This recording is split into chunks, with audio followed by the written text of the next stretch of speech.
Our devotion today is from Jeremiah chapter 7. Before we look at it, I want to remind you today to be in prayer for Pat and Mary Ryan. So, Jeremiah chapter 7, we've been reading God. He's calling Judah, Jerusalem, his people to repentance continually, saying, "Turn to me, or I'm going to pour my wrath out on you." I remember just reading through this, and he says, I'm getting weary of holding back my wrath. And yet God's continuing to be patient with them. And in chapter 7, man, what an incredible chapter. It just seems like God is speaking so plainly to his people, just talking to them, telling them the truth that they need to hear.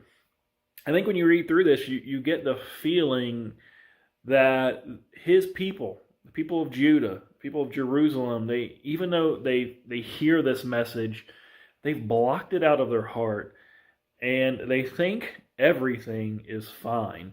One of the things he says at the beginning of this chapter is about this deceiving message that they keep saying, this is the temple of God, this is the temple of God, this is the temple of the Lord. And it's this thing that they say, and it makes them feel better. Well, they're saying it because they're saying, we're God's people. This is God's house. Nothing bad can happen here. We've got this prophet Jeremiah trying to tell us that God's going to use another nation to judge us.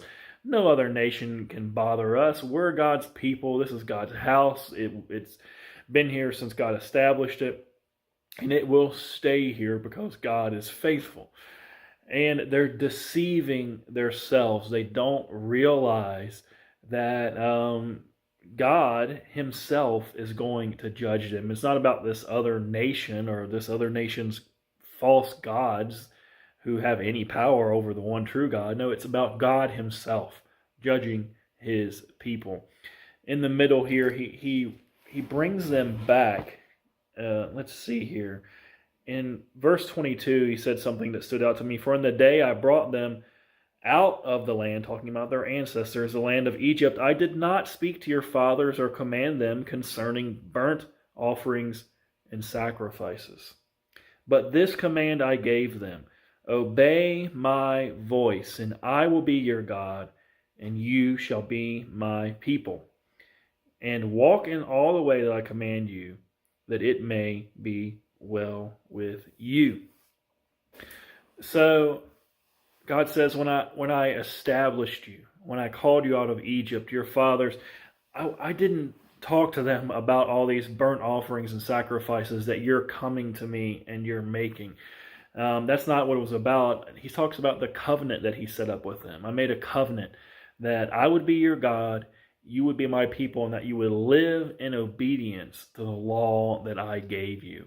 And the sacrifices and the things that came about because they weren't able to live up to that law. God knew they weren't, and it showed them their need for forgiveness and to be cleansed by the Lord.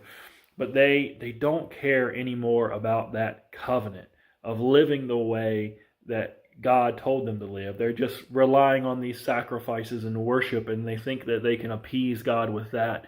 But they don't love God, and they don't care about his truth.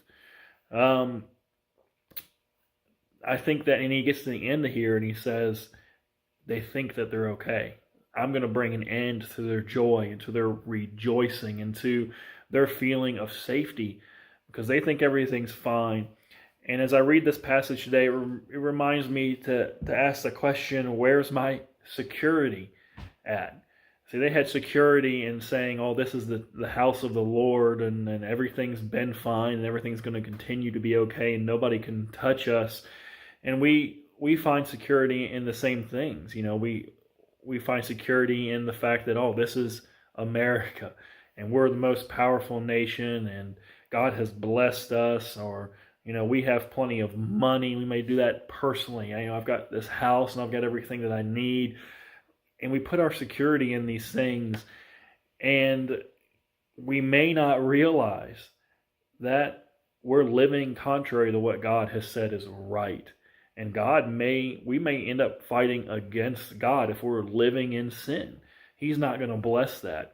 And certainly as a nation, if we're going against the things of God. We can't just have security in the things of the past or in the blessings that we have.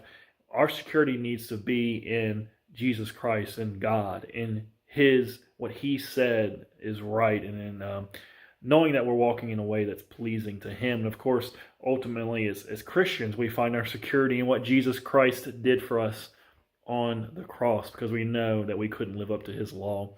I am thankful for this passage today. If God spoke something to you out of it, leave us a message on YouTube, on Facebook. Let's remember to minister to one another. God bless you guys, and thank you so much for taking